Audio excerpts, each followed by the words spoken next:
অর্কিডে কলি চলে এসেছে, কিছুদিন পরই এই কলিগুলো থেকে সুন্দর ফুল বের হবে।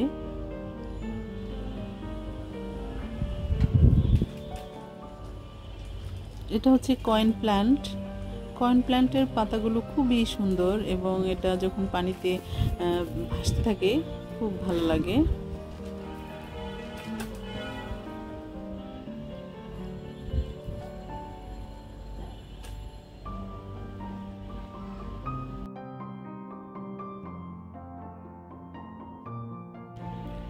এবার আসি অর্কিডের কাছে।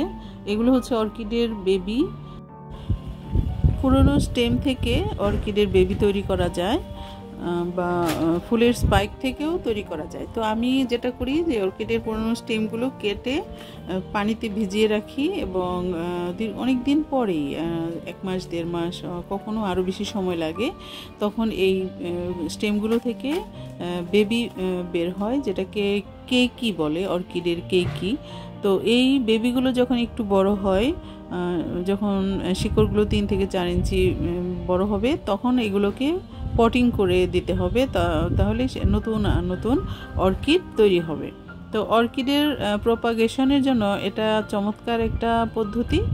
তো সব স্টেম থেকেই যে কেকি বের হবে, বেবি হবে, সেটা অনেক সময় হয় না। তো ম্যাক্সিমাম ক্ষেত্রেই বেবি হয়। এই স্টেমটা থেকে এই দ্বিতীয়বারের মতো বেবি হচ্ছে। প্রথম যেটা ছিল সেটা আমি পটে দিয়ে দিয়েছি।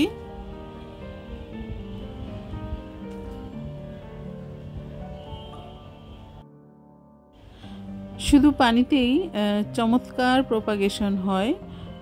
তো যে কেউ ইচ্ছা করলেই এইভাবে অর্কিডের বেবি তৈরি করে নিতে পারেন এবং তার কালেকশনকে বাড়াতে পারেন।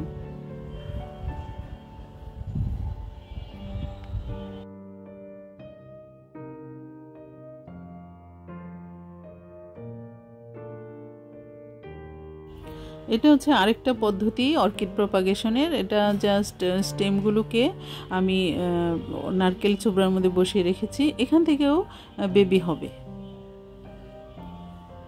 এটা একটা আমার অর্কিড, এই স্টেম থেকে ফুল বের হবে। এটাকে আমি মাউন্টিং করেছি একটা ডেনড্রোবিয়াম অর্কিড।